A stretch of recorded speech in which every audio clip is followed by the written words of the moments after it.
you, television is not going to be there for you when you stand in front of the judge. Television is not going to be there for you when your 24-year-old kid keeps asking you for money. Television is not going to be there for you. MTV's not going to be there to co-sign for the car that your kid wants but never got a job to help pay for it. Your children have to understand responsibility. You can't be 27 years old still living under your roof thinking that this is a part of his life. Responsibility, pride. This is what we want to instill in our children. And the school is a wonderful place to do that. Prepared is a key word. I asked one class, who's the brightest? Oh, I asked the kid, I would say so forth and so on. Kid got up, I said, tell the class why you read so well. He said, I read at home. He's prepared. All of you children, he's prepared. What are you preparing yourself for? There is no job to play the Game Boy machine. There's no job. There's no job for watching TV. In prison, yes. You can watch TV in prison. But you better get on the stick, you kids. And I want you to do certain things. I want you to establish a love in here for your mother, your father, or whomever it is who's looking after you. I want you to establish that. I want you to give up that love. Not because you got a new pair of sneakers, not because you went and she let you do some body piercing. Stop following these people on TV. They're there to entertain you, not to show you how to live. Look at where you live. And when I say homeless, think about it. Is your name on the mortgage? You children, is your name on the mortgage? Huh? Okay. When people knock on the door, do they ask, may they see you because they want to sell something? No, nobody wants you. Because you have no money. You don't own a house. And there's nothing in your house that you can bring somebody in and sell somebody. You can't take them to your room. Yes, this is my TV. How much you want to give me for it? Your mother and father had them arrested. You say, well, you said it was my TV. Yes, we gave. You don't own it. People give you things, but you don't own it. You have no money. You have no house. You have a mother and father, and you don't want them unless they buy you things that you can't have. So let's get set with this, okay? Hello, children? You have a job to do. It's a very simple job. You get up in the morning. You wash yourself. You get dressed. You go eat something. Now let's talk about eating. We don't want you eating donuts. Donuts, no, because it's not going to do you any good. You need protein. You need protein, and then you need some kind of carb, but not a donut, and you're too young for coffee. Coffee is for people who drank too much the night before. You don't need coffee.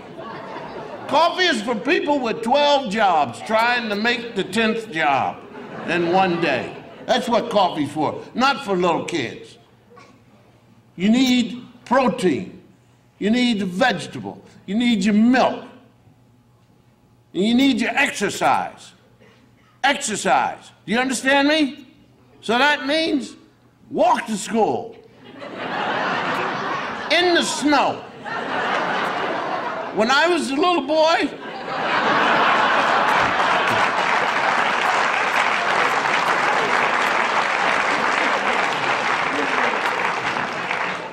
I want all of you kids to understand something about love. Love, love, love. It's not an embarrassing thing. You don't hug your mother and your father, just hug. You hug with love. These people are paying for everything you have. Not only monetarily, but emotionally. Emotionally. You get sick, they wish you to get well. They want you happy. And all you can think of sometimes is they didn't buy something for you and you don't like them anymore.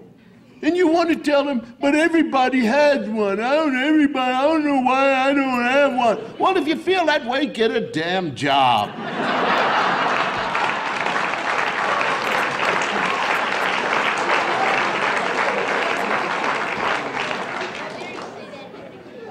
The what? The what? What'd you say? I do what to the kids?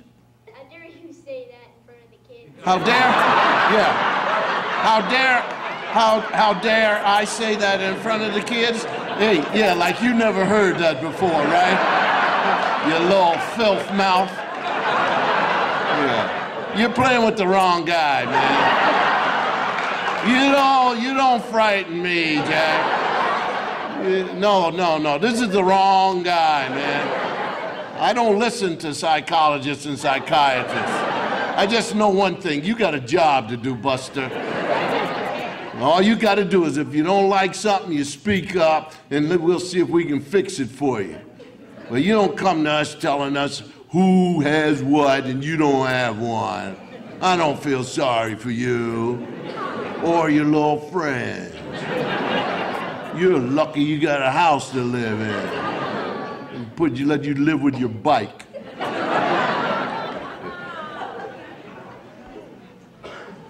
Yeah, that's your crime. I'm only a little kid. Oh, yeah. MTV doesn't say that. They want your money, man. They want you buying everything they put up on that screen. And they draw you. They draw you in just like flies, man. Showing little body pierced people and grinding and doing all that. Yeah. Going nowhere fast. That's where you're going. We got to shake ourselves up. We got to make a strong community. I don't know where you people think old people came from. Maybe you think they were just put here for you to see. But people are working. People have jobs. That's how they get cars. That's how they get clothing. That's how they get candy. That's how they get... You don't see your father wasting his time playing Game Boy. Man's got a job to do. You're the only person with the Game Boy up in the room. You're fortunate people. Long time ago, there was nothing about knocking on the bedroom door, may I come in? Matter of fact, I didn't even have a door.